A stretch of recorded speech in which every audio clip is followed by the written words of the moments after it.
नमस्कार, मैं हूं रवीश कुमार। ना मैं गोदी मीडिया से हूं, ना किसी आईटी सेल का हिस्सा। मैं जो कुछ बोलता हूं वह सच्चाई से कम नहीं। आज हम बात करेंगे देश के चौकीदार यानी प्रधानमंत्री के पढ़ाई की एक ऐसा विवाद जिस पर पर्दा डाल दिया गया है। एक ऐसा विवाद जो चमकदार कैमरू, लाउड एंकर्स और 9 बजे की राष्ट्रवादी नौटंकी के शोर में कहीं खो गया है।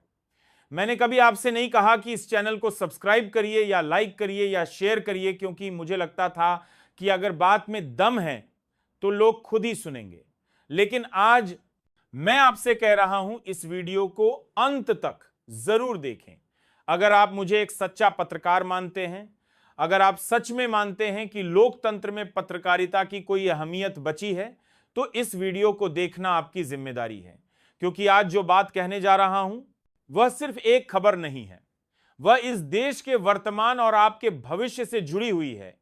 नरेंद्र मोदी, जो आज भारत के प्रधानमंत्री हैं और जिनकी छवि भाजपा ने एक साधारण चाय बेचने वाले से लेकर विश्वगुरु भारत के निर्माता तक की गढ़ी है,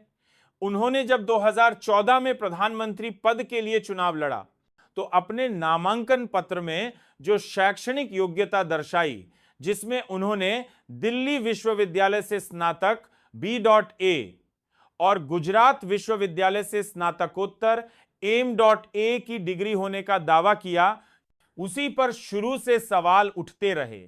क्योंकि इन डिग्रियों की सच्चाई पर संदेह तब और गहरा गया जब इनसे संबंधित जानकारी सूचना के अधिकार RTI के अंतर्गत मांगी गई और जवाब में या तो कोई स्पष्ट दस्तावेज नहीं दिया गया या फिर जो डिग्रियां सामने आईं उनमें अनेक विरोधाभास मिले। जैसे कभी मोदी का नाम नरेंद्र दामोदर दास मोदी बताया गया, तो कभी नरेंद्र कुमार दामोदर दास मोदी, जन्म वर्ष में भी विरोधाभास रहा। कोर्स का नाम भी एक बार पॉलिटिकल साइंस तो एक बार एंटायर पॉलिटिकल साइंस लिखा गया। कभी डिग्री में गुजराती माध्यम का उल्लेख मिला तो कभी अंग्रेजी माध्यम में प्रस्तुत की गई। और यहां तक कि दिल्ली विश्वविद्यालय ने स्वयं RT के तहत जानकारी देने में टालमटोल की या यह कह दिया कि वे मोदी की उपस्थिति को सत्यापित नहीं कर सकते, जिससे यह साफ जाहिर होता है कि मोदी की डिग्रियों के साथ कुछ न कुछ गड़बड़ी है। और जब आम आदमी पार्टी के नेता अरविंद केजरीवाल और मनीष सिसोदिया ने इस मामले को उजागर किया और प्रेस कॉन्फ्रेंस कर मोदी की डिग्री को फर्जी बताया, तो भाजपा ने तत्काल एक जवाबी प्रेस कॉन्फ्रेंस कर दोनों डिग्रियां सार्वजनिक की। लेकिन उन डिग्रियों में भी न केवल भाषा और लेआउट में अंतर था, बल्कि कुछ जगह टाइपो, तारीखों का मेल न बैठना, मार्कशीट और डिग्री के बीच विरोधाभास, यहां तक कि सिग्नेचर की स्थिति और दस्तावेजों का अलग अलग फॉर्मेट में होना जैसे पहलुओं ने जनता के बीच यह सवाल पैदा किया कि क्या ये डिग्रियां सच में असली हैं या चुनाव जीतने और अपनी छवि सुधारने के लिए गढ़ी गई हैं। और यदि वे डिग्रियां असली हैं तो उन्हें बार बार अदालत में साबित करने और सूचना आयोग में अपील करने की नौबत क्यों आई। क्यों विश्वविद्यालय खुद स्पष्ट नहीं कह पा रहा कि नरेंद्र मोदी ने कब पढ़ाई की, कितने अंकों से पास हुए, किन प्रोफेसरों के अंतर्गत पढ़े। और सबसे अहम बात कि क्यों मोदी स्वयं एक प्रेस कॉन्फ्रेंस करके एक बार भी अपनी डिग्रियां कैमरे पर जनता को दिखाने से बचते रहे, जबकि यही वह प्रधानमंत्री हैं जो पारदर्शिता, नैतिकता, ईमानदारी और जवाबदेही की बातें हर भाषण में करते हैं। लेकिन जब बात खुद पर आती है तो वे खामोश हो जाते हैं। और यह खामोशी केवल सच्चाई छिपाने का संकेत नहीं, बल्कि सत्ता में बैठे व्यक्ति की उस दोहरी मानसिकता का प्रतीक है जो आम नागरिकों से तो हर जानकारी मांगती है, पैन कार्ड से आधार लिंक कराती है, डिग्री के लिए सत्यापन कराती है, पासपोर्ट के लिए प्रमाण पत्र मांगती है, लेकिन प्रधानमंत्री जैसे सर्वोच्च पद पर बैठे व्यक्ति को किसी भी सत्यापन से ऊपर मानती है। और इस पूरी प्रक्रिया में सबसे अधिक शर्मनाक बात यह है कि विश्वविद्यालय, चुनाव आयोग और सूचना आयोग जैसी संस्थाएं जो लोकतंत्र की रीढ़ मानी जाती हैं, वे भी इस प्रकरण में या तो खामोश रहीं या फिर अस्पष्ट जवाब देती रहीं, जिससे यह संदेह और मजबूत हुआ कि कहीं ये पूरा सिस्टम ही सत्ता के दबाव में है और अगर प्रधानमंत्री की डिग्री में कुछ भी गलत नहीं है तो उसकी सत्यता साबित करने में इतनी दिक्कत क्यों हो रही है?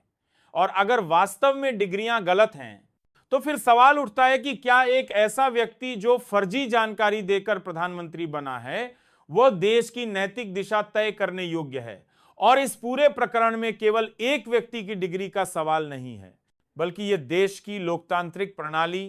पारदर्शिता और नैतिक मूल्यों की परीक्षा है, जिसमें अगर एक प्रधानमंत्री की डिग्री भी सार्वजनिक और सत्यापित नहीं हो सकती तो फिर आम नागरिक की गरिमा का क्या मूल्य है? और क्या यह पूरा मामला दर्शाता नहीं कि नरेंद्र मोदी सिर्फ प्रचार, भाषण और भावनात्मक मुद्दों पर जनता को बहलाते हैं, लेकिन जब बात ठोस तथ्यों, पारदर्शिता और जवाबदेही की आती है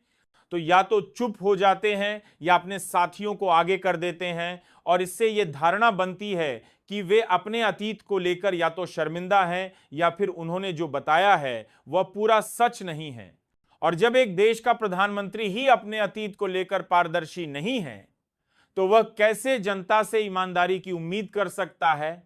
और कैसे युवा पीढ़ी जो शिक्षा को अपनी सबसे बड़ी ताकत मानती है उस व्यक्ति को अपना आदर्श माने जो अपनी ही डिग्रियों की सच्चाई को छिपा रहा है? क्योंकि अगर एक प्रधानमंत्री फर्जी डिग्री दिखाकर देश चला सकता है तो फिर यह संदेश जाता है कि इस देश में मेहनत, योग्यता और ईमानदारी का कोई मूल्य नहीं, सिर्फ सत्ता, प्रचार और जुबानी जुमलों से ही सब कुछ हासिल किया जा सकता है। और यह केवल नरेंद्र मोदी की नहीं बल्कि पूरे लोकतंत्र की विफलता है कि एक डिग्री का सच सालों से छिपाया जा रहा है और फिर भी कोई राजनीतिक, संवैधानिक या न्यायिक संस्था इसे लेकर कोई निर्णायक कार्रवाई नहीं करती, जिससे यह साफ होता है कि पूरा तंत्र अब सत्ता के चरणों में समर्पित है और देश की जनता को सिर्फ भाषण, वादे और इवेंट मैनेजमेंट से बहलाया जा रहा है, जिसमें मोदी जैसे नेता अपनी छवि को चमकाने के लिए चाय वाला,